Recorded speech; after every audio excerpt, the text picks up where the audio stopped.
Brevísimo, un programa radial dedicado al relato corto, letras, autores y viajes que nos hacen soñar en pocas palabras.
Hola, bienvenidos a una nueva emisión de Brevísimo, un programa dedicado a las formas breves de la literatura.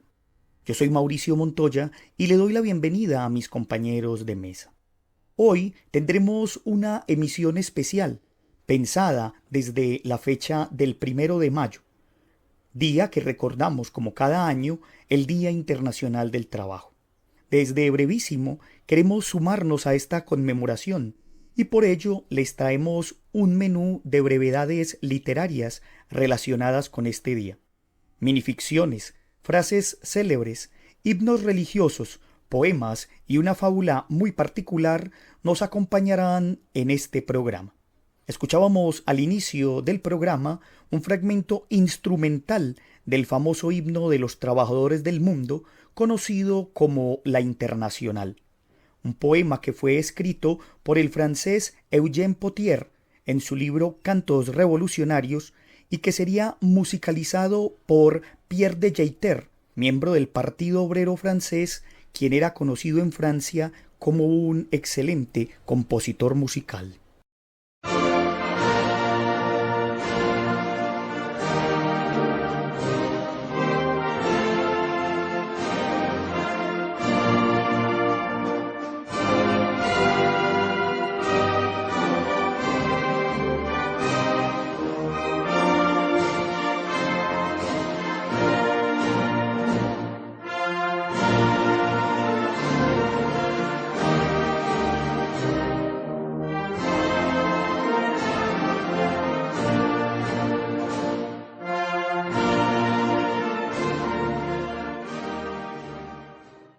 Vamos ahora a escuchar una variedad de sentencias o frases célebres de personajes históricos que en algún momento de su vida intelectual se manifestaron en relación con un tema como el del trabajo.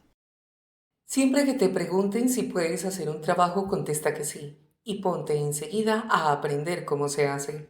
Franklin Delano Roosevelt. Elige un trabajo que te guste y no tendrás que trabajar ni un día de tu vida. Confucio. Dichoso el que le gusta las dulzuras del trabajo sin ser su esclavo. Benito Pérez Galdós. Mira si será malo el trabajo, que deben pagarte para que lo hagas. Facundo Cabral. Trabaja en algo para que el diablo te encuentre siempre ocupado. San Jerónimo. El talento gana partidos, pero el trabajo en equipo y la inteligencia ganan campeonatos. Michael Jordan. El trabajo aleja de nosotros tres grandes males: el aburrimiento, el vicio y la necesidad. Voltaire. Dichoso es aquel que mantiene una profesión que coincide con su afición. George Bernard Shaw. Todas las personas tienen la disposición de trabajar creativamente. Lo que sucede es que la mayoría jamás lo nota. Truman Capote. Reza como si todo dependiera de Dios. Trabaja como si todo dependiera de ti. San Agustín. Usted está escuchando Brevísimo, un programa para gente de pocas palabras. ¿Por qué el 1 de mayo es el Día Internacional de los Trabajadores? A fines del siglo XIX, los trabajadores de todo el mundo reclamaban la reducción de las horas de trabajo. Imagínate, jornadas laborales de hasta 16 horas por día, de lunes a lunes, hacinados en la fábrica y sin ventilación. Todo por un sueldo miserable. Y encima, como ves, las mujeres y los niños trabajaban a la par que los varones, pero ganaban la mitad. Sí, ya sé, lo mismo que pasa ahora. Los niños eran usados para destrabar las máquinas, porque tenían manos chiquitas que podían meterse en el hueco de las máquinas y así poder arreglarlas. Entonces el patrón no gastaba plata. ¿Qué reclamaban entonces? 8 horas de trabajo, 8 horas de descanso y 8 horas de recreación. Con esta consigna, el 1 de mayo de 1886, en varios lugares de Estados Unidos, se organizó una gran huelga que juntó a 350.000 trabajadores en la calle. Un hecho histórico para la época.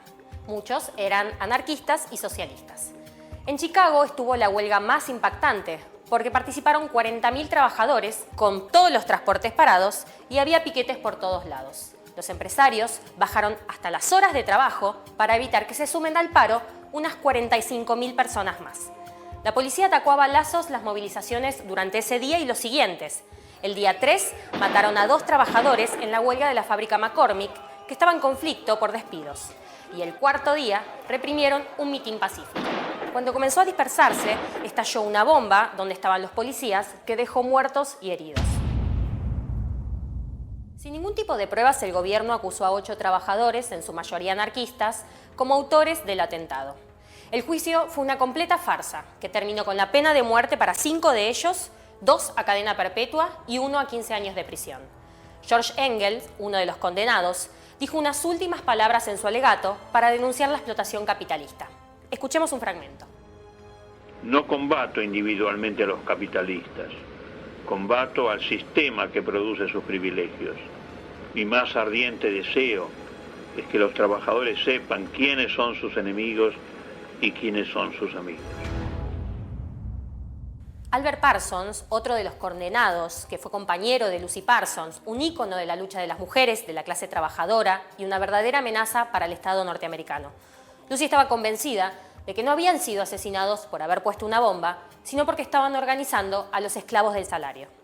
En 1889, en homenaje a los mártires de Chicago, la Segunda Internacional, que nucleaba partidos y organizaciones obreras de casi todo el mundo, declaró el 1 de mayo como el Día Internacional de los Trabajadores. A partir de ese momento, en muchos países, se adoptó esa fecha como un Día Internacional de lucha, para los que no se conforman con migajas, sino que aspiran realmente a tener una vida digna. Muy distinto al día festivo de descanso que nos quieren vender desde hace décadas los gobiernos, los empresarios y la burocracia sindical. ¿Sabes en dónde no se celebra el Día del Trabajador el 1 de mayo? En Estados Unidos. Para evitar levantar la lucha y el recuerdo de Chicago, celebran su Labor Day el primer lunes de septiembre, como si fuera una gran fiesta. Intercalemos ahora una serie de minificciones, himnos religiosos y poemas, todos relacionados en alguna medida con el tema del trabajo. El trabajo número 13 de Hércules, minificción de Marco de Nevi. Según el apócrifo Apolodoro de la biblioteca, Hércules se hospedó durante 50 días en casa de un tal Tespio, quien era padre de 50 hijas, a todas las cuales, una por una, fue poniendo en el lecho del héroe porque quería que éste le diese nietos que heredasen su fuerza. Hércules, creyendo que era siempre la misma, las amó a todas. El pormenor que Apolodoro ignora y pasa por alto es que las 50 hijas de Tespio eran vírgenes. Hércules, corto de entendederas como todos los forzudos, siempre creyó que el más arduo de sus trabajos había sido desflorar a la única hija de Tespio. El trabajo nos urge, himno de la liturgia de las horas. El trabajo nos urge, nos concentra y astilla. Poco a poco la muerte nos hiere y purifica. Señor del universo, con el hombre te alías En nuestra actividad, tu fuerza como vibra. Señor de los minutos, intensa compañía, gracias por los instantes que lo eterno nos hilan. Gracias por esta pausa. Contigo en la fatiga, contigo hay alegría. 1 de mayo de 1937. Poema de Miguel Hernández. No sé qué sepultada artillería dispara desde abajo claveles, ni qué caballería cruza tronando y hace que huelan los laureles. Sementales corceles, toros emocionados, como una fundición de bronce y hierro, surgen tras una crin de todos lados. Tras un rendido y pálido cencerro, Mayo los animales pone airados. La guerra más se aira, y detrás de las armas los arados braman, hierven las flores, el sol gira, hasta el cadáver secular delira. Los trabajos de Mayo, escala a su cenit la agricultura, aparece la hoz igual que un rayo, inacabable en una mano oscura. A pesar de la guerra delirante, no amordazan los picos sus canciones, y el rosal da su olor emocionante, porque el rosal no teme a los cañones. Mayo es hoy más colérico y potente, lo alimenta la sangre derramada, la juventud que convirtió en torrente, su ejecución de lumbre entrelazada. Deseo a España un Mayo ejecutivo, vestido con la eterna plenitud de la era. El primer árbol es su abierto olivo, y no va a ser su sangre la postrera. La España que hoy no se ara, se arará toda entera. Máquina expendedora. Minificción de Fabiola Morales Gasca. El tercer turno siempre es el más pesado. Te lo dices una y otra vez caminando rumbo a la máquina que expende golosinas. Tal vez unas galletas mermen un poco el hambre y te espanten el sueño. Llegas frente a la máquina y en cada compartimento, por extraño que parezca, hoy no hay golosinas, solo partes humanas. ¿Qué diablos pasa? ¿A quién se le ocurre semejante monstruosidad? No entiendes nada. Ves piernas, manos, ojos, te alejas con pánico. En la esquina inferior derecha ves un par de hermosos pechos. Sientes la única moneda en el bolsillo de tu pantalón, sonríes y la sacas pensando que es una oportunidad que no se debe desperdiciar. Hora de la tarde, fin de las labores, himno de la liturgia de las horas. Hora de la tarde, fin de las labores, amo de las viñas, paga los trabajos de tus viñadores. Al romper el día, nos apalabraste, cuidamos tu viña del alba a la tarde. Ahora que nos pagas, nos lo das de balde, que al jornal de gloria no hay trabajo grande. Das al vespertino lo que al mañanero, son tuyas las horas y tuyo el viñedo. A lo que sembramos, dale crecimiento, tú que eres la viña, cuida los sarmientos. Trabaja. Poema de Calixto Pompa. Trabaja, joven, sin cesar trabaja, la frente honrada que en sudor se moja. Jamás ante otra frente se sonroja, ni se rinde servil a quien le ultraja.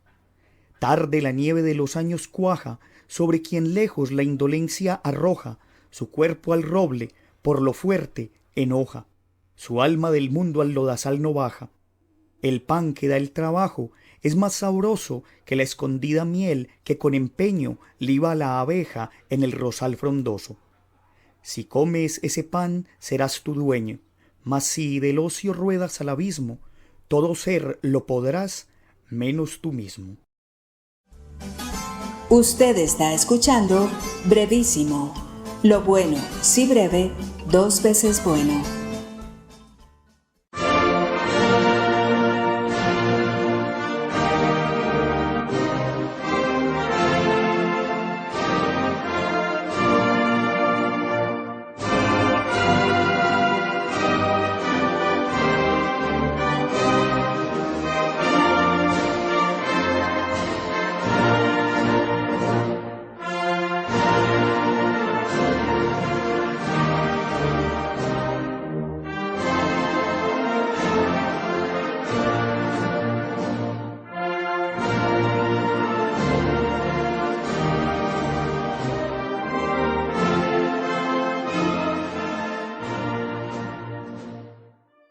Continuemos escuchando algunas otras minificciones.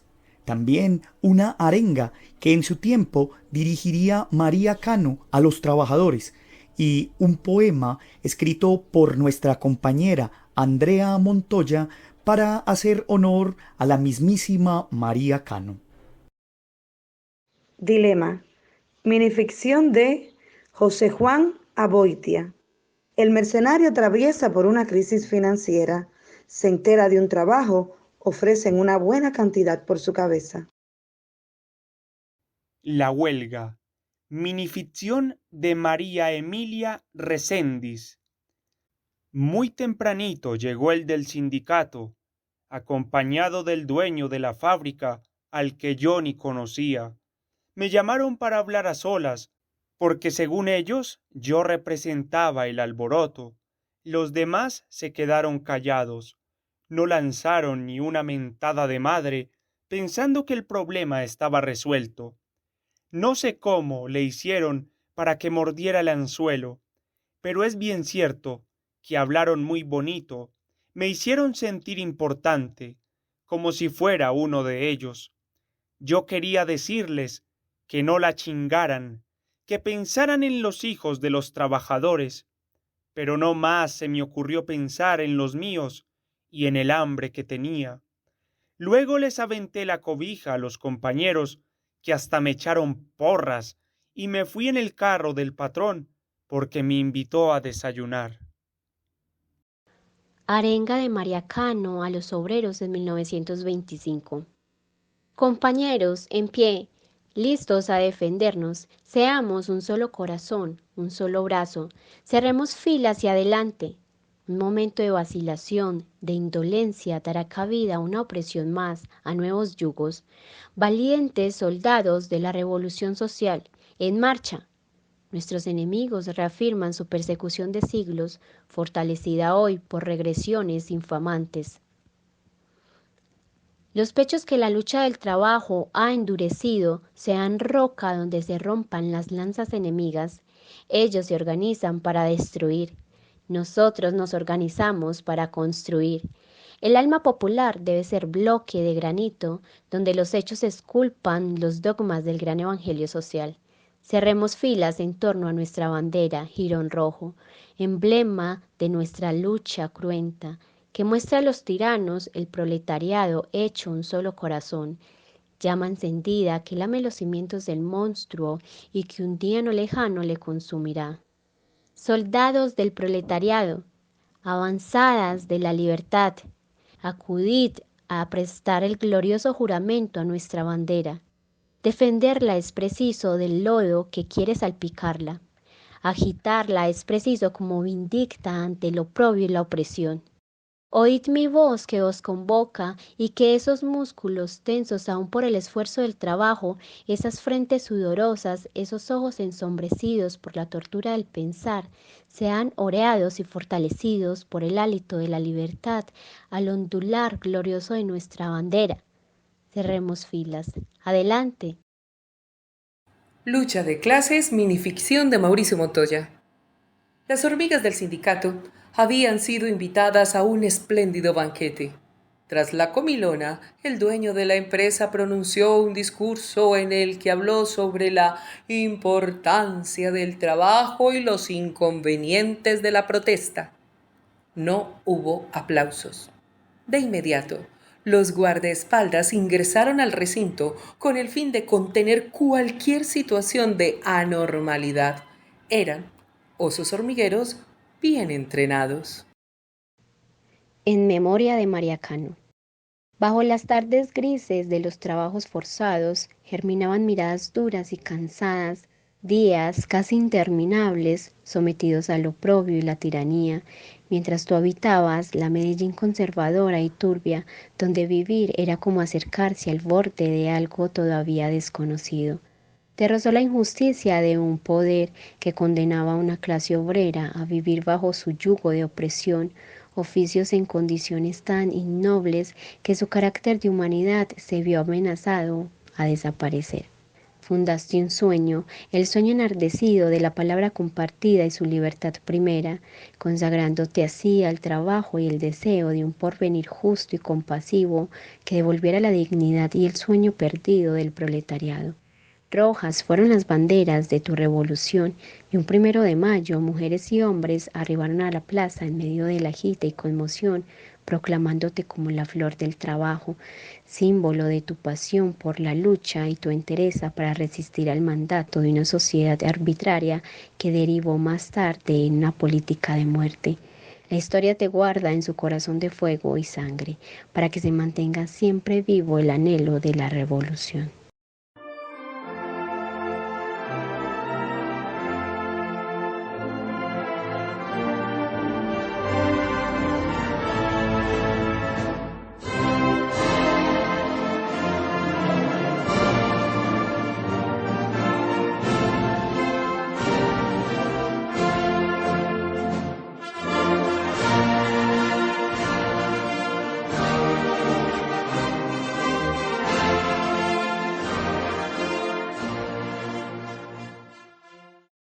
Escuchemos para terminar una fábula bastante particular del escritor norteamericano Ambrose Bierce, cuya pluma, siempre satírica, no dejaba de cuestionar su época.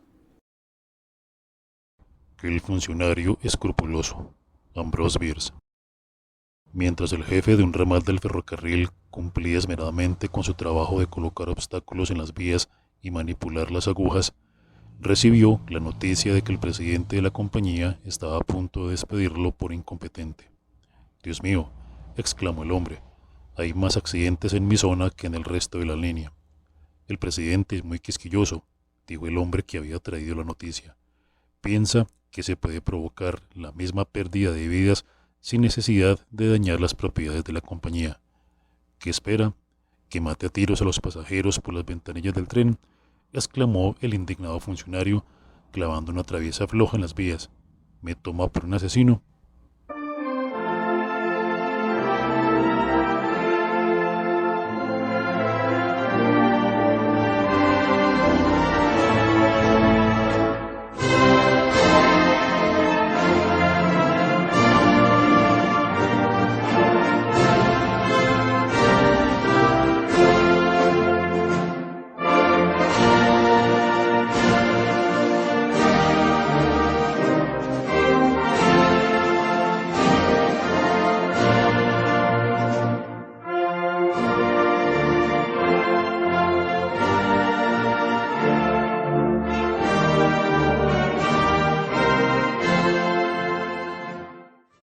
Con esto entonces terminamos nuestro programa especial de hoy, dedicado al Día Internacional del Trabajo y a las miradas que las brevedades literarias nos proponen sobre ese tema.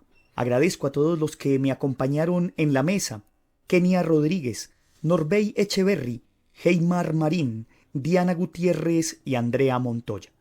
Un agradecimiento especial a la Universidad Nacional por este espacio que nos brinda, a Jorge Benjumea en el máster, y a todos ustedes los esperamos para una nueva emisión de Brevísimo. Hasta pronto.